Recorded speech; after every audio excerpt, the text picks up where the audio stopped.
Paul Durov, the founder and the CEO of Telegram, was arrested the other day in France at an airport near Paris, and his arrest is linked to an ongoing investigation by the French authorities into allegations that Telegram is being used to facilitate various illegal activities, including drug trafficking, fraud, cyberbullying, organised crime. And these concerns stem from the app's strong privacy features and the lack of content moderation, which have made it a target for law enforcement scrutiny. But of course, it's also a reason why Telegram is one of the more reliable social media platforms, and why it's the go-to platform for both Ukrainian and Russian troops on the field.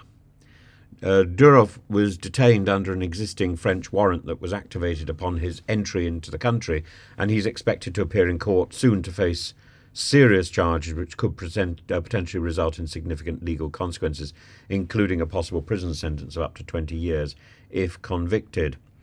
He's put out a message today saying he has nothing to hide, but there's no further information really. He left Russia in 2014 after he refused to comply with demands to shut down opposition communities on his VKontakte social media platform, which he has now sold. And again, VKontakte was an interesting platform, an interesting organ. It's of no interest now. I notice I can't get back onto my VKontakte site or at all. It's been taken over by somebody else.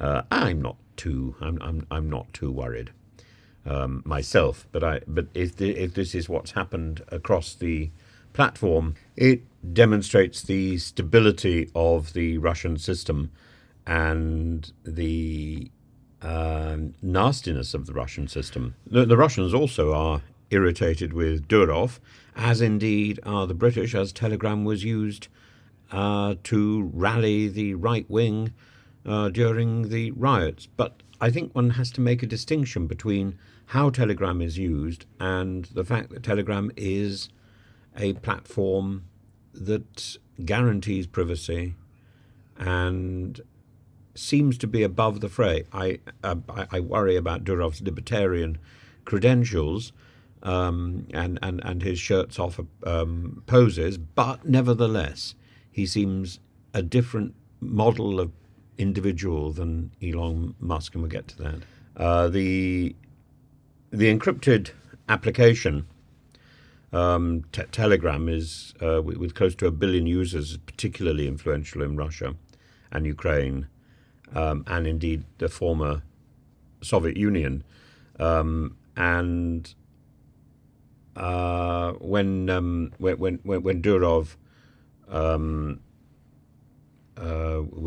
was asked for his political views, he calls himself a libertarian and was inspired by Steve Jobs, and he's got a significant fortune of 15.5 billion, and he wants Telegram to be a neutral platform and not a player in geopolitics. But his arrest has led bulletins in Russia, and his younger brother Nikolai, I think, has not been arrested, but he designed a lot of the encryption.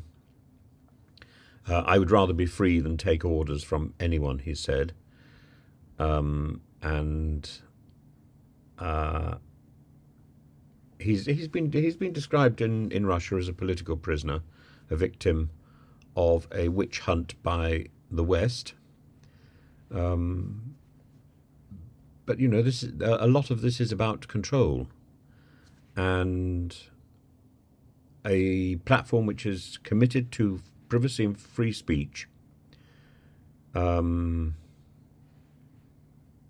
think is a positive. and I think I think there is a contrast between free speech and the sort of rabble rousing that is entertained by Elon Musk. But the idea of software freedom and the idea that there are places where people can be free to communicate, even if they're not going to say, even if they're not going to toe the party line, even if they're not going to say the right thing, that idea of the free exchange of information is something I think we should try to guard and promote. But then again, of course, there is the medieval idea that you cannot be free to do evil. Freedom is only true freedom if it's in the service of the good.